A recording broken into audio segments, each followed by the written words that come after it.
Hi, is my friends. എല്ലാവർക്കും black W ചാനലിൻ്റെ പുതിയ വീഡിയോയിലേക്ക് സ്വാഗതം. എന്തുണ്ട് വിശേഷങ്ങൾ? എല്ലാവർക്കും സുഖമല്ലേ? എല്ലാവരും ഹാപ്പിയല്ലേ? ഹാപ്പി ആയിട്ടിരിക്കുക. Anything happen, I was to go on always പോസിറ്റീവായി. അറയ്ക്കൽ മാധവനുണ്ണിയും അനിയന്മാരും വീണ്ടും എത്തുന്നു. നവംബർ 29 വല്യേട്ടൻ റീ റിലീസിന് ഒരുങ്ങുകയാണ്. 4Kയിലാണ് റീ റിലീസ്. നവംബർ 29 കേരളത്തിലെ തിയേറ്ററുകളിലേക്ക് വല്യേട്ടൻ വീണ്ടും എത്തും. വല്യേട്ടനെ സംബന്ധിച്ചിടത്തോളം, മലയാളിയെ സംബന്ധിച്ചിടത്തോളം എനിക്ക് തോന്നുന്നത് മമ്മൂക്കയുടെ, മെഗാസ്റ്റാർ മമ്മൂക്കയുടെ ഏറ്റവും കൂടുതൽ കണ്ട ചിത്രങ്ങളിലൊന്നായിരിക്കും വല്യേട്ടൻ എന്നാണ് എനിക്ക് തോന്നുന്നത്. അതിന് കാരണം കൈരളി TV-യിൽ ഏത് വിശേഷ ദിവസമുണ്ടെങ്കിലും വല്യേട്ടന് അവർ ടെലികാസ്റ്റ് ചെയ്യുമായിരുന്നു.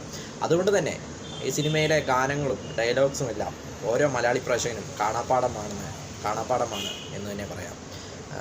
പേഴ്സണലായിട്ട് എനിക്ക് വളരെയധികം ഇഷ്ടപ്പെട്ട ഒരു ക്യാരക്ടറാണ് അറയ്ക്കൽ മാധവനുണ്ണി എന്നത്. മമ്മൂക്ക ചെയ്ത ക്യാരക്ടറുകളിൽ വളരെയധികം ഇഷ്ടപ്പെട്ട ഒരു മാസ് പരിവർത്തനം അല്ലെങ്കിൽ മാസ് പരിവേഷമാണ്, മാസ് ക്യാരക്ടറാണ് അറയ്ക്കൽ മാധവനുണ്ണി എന്നത്. പ്രത്യേകിച്ച് ആ മാസ് ഡയലോഗ്സും അദ്ദേഹത്തിൻ്റെ സ്വാഗും മാസും ആക്ഷനും കാര്യങ്ങളുമെല്ലാം അടിപൊളി തീ പാറുന്ന ഡയലോഗുകളെല്ലാം നമ്മളെ കോരിത്തരിപ്പിച്ചതാണ്. എൻ്റെ ചൈൽഡ്ഹുഡ് മെമ്മറി അല്ലെങ്കിൽ ചെറുപ്പകാലത്തിൽ കൈരളി TV-യിൽ ഒട്ടനവധി പ്രാവശ്യം ഈ ചിത്രം കണ്ടിട്ടുണ്ട് വല്യേട്ടൻ. ഇതിൻ്റെ സംവിധായകൻ ഷാജി കൈലാസ്, ഇതിൻ്റെ തിരക്കഥാകൃത്ത് രഞ്ജിത്ത്, ഇതിൻ്റെ music director Mohan Sithara, background music ചെയ്തിരിക്കുന്നത് രാജാമണി, അതോടൊപ്പം ഇതിൻ്റെ സിനിമാറ്റോഗ്രാഫർ രവിവർമ്മൻ.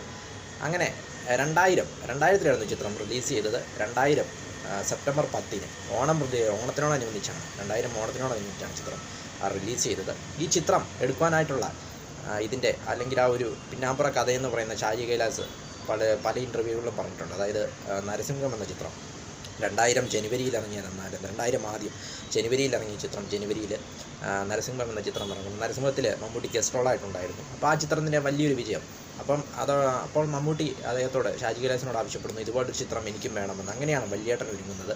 രഞ്ജിത്തിൻ്റെ തിരക്കഥയിൽ ഷാജി കൈലാസ് സംവിധാനം ചെയ്ത് വല്യേട്ടൻ അറയ്ക്കൽ മാധവനുണ്ണി എന്ന പൗരുഷ കഥാപാത്രമായിട്ട് മമ്മൂക്ക വന്നപ്പോൾ നമ്മളെയൊക്കെ കോരിത്തരിപ്പിച്ചു എന്ന് പറയാം. മമ്മൂക്കയെ കൂടാതെ സിദ്ദീഖ്, മനോജ് കെ ജയൻ, NF വർഗീസ്, സുധീഷ്, കലാഭവൻ മണിയുടെയൊക്കെ ആ ഒരു റോളെന്നൊക്കെ പറയുന്നത് ഇന്നും നമുക്കൊരു വളരെ ഫേവറേറ്റ് ആണെന്ന് പറയാം. വിജയകുമാർ, അങ്ങനെ ഒരുപാട് താരനിര, ശോഭന ചേച്ചി, ഭീമൻ രഘു. അങ്ങനെ ഭീമൻ രഘുവിനോടൊക്കെ പറയുന്ന ഡയലോഗ്സൊക്കെ വളരെയധികം ഇപ്പോഴും ഹിറ്റാണെന്ന് പറയാം. അതോടൊപ്പം NF വർഗീസും മമ്മൂക്കയുമായിട്ടുള്ള ഡയലോഗ് ഡെലിവറിയും കാര്യങ്ങളുമൊക്കെ ഇപ്പോഴും നമ്മുടെ മനസ്സിനിങ്ങനെ നിൽക്കുന്നുണ്ട്. അതോടൊപ്പം സായികുമാറിൻ്റെ വില്ലൻ വേഷവും വളരെയധികം ശ്രദ്ധേയമായി. നെടുങ്ങാടി കൊളുത്തറോ എന്നുള്ള ഡയലോഗ്സൊക്കെ മൈ ഫേവറേറ്റ് ആണെന്ന് പറയാം. ഇതിലെ പാട്ടുകളും ഒക്കെ വളരെ ഹിറ്റായിരുന്നു. അപ്പോൾ വീണ്ടും ആ ഒരു ചിത്രം തിയേറ്ററിലേക്ക് എത്തുമ്പോൾ ദേവദൂതൻ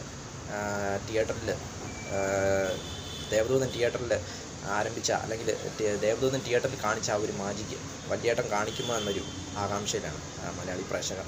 നവംബർ 29 ചിത്രം തിയേറ്ററുകളിലേക്ക് എത്തുന്നത്.